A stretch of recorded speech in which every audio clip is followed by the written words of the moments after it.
দেখো এখানে red colour, grey colour, green colour, purple colour, navy blue colour, ঠিক আছে, ব্ল্যাকও আছে।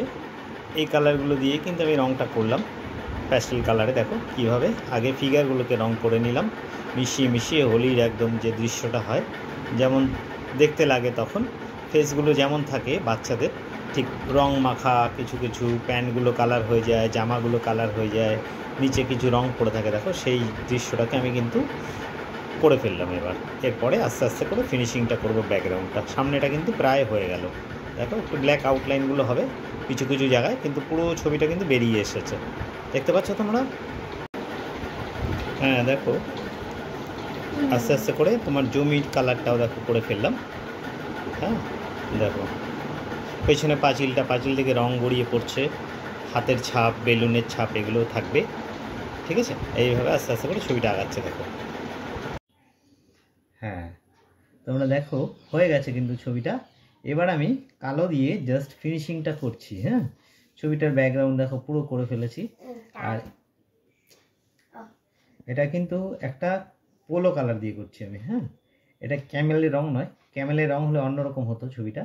পোলো দেখো এখানে গ্রিন কালারের ডিপ গ্রিনটাই নেই, আর খুব তেলা রংটা, খুব তেলে, মানে যে মুছে করতে হয় কাপড় দিয়ে, এটাতে কিন্তু সেটা তেমন কোনো দরকার পড়ছে না, বুঝেছো? মানে রংটাই হচ্ছে তেলা আর হালকা। এই দেখো এই বালতিটাকে আমি ফিনিশ করছি।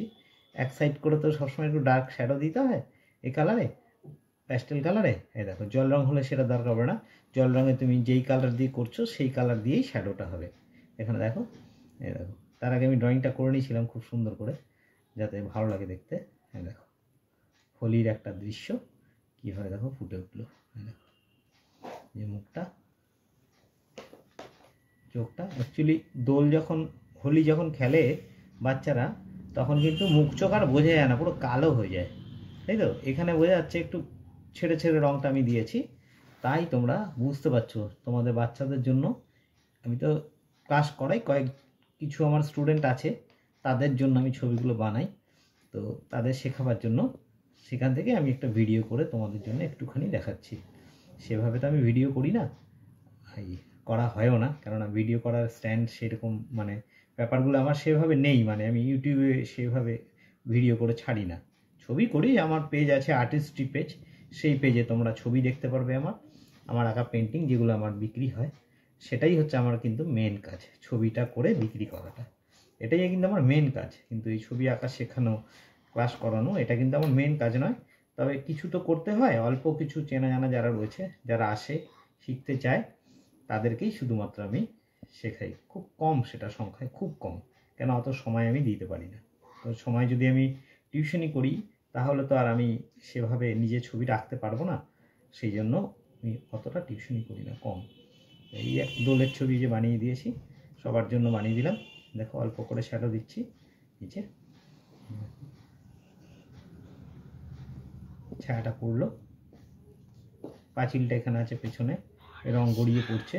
এখানে খুব বড় ছবিটা নয়, নাহলে আমি খুব দেখাতে পারতাম, পাঁচিলের যে ছাপগুলো হোলির পরে দেখা যায় সেগুলো সেভাবে দেখাতে পারলাম না। অন্য ছবিতে আমার আছে, শেয়ার করব পরে, অন্য আরও একসাথে 5-6টা হোলির ড্রয়িং করলাম।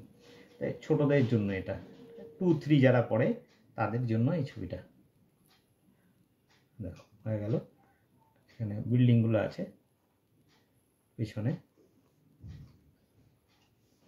এই যে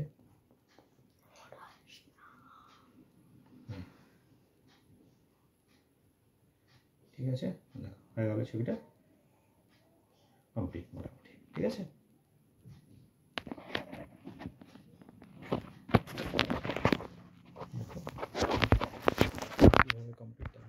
পরিষ্কার দেখতে পাবে, একটু জুম করে দেখিয়ে দিচ্ছি,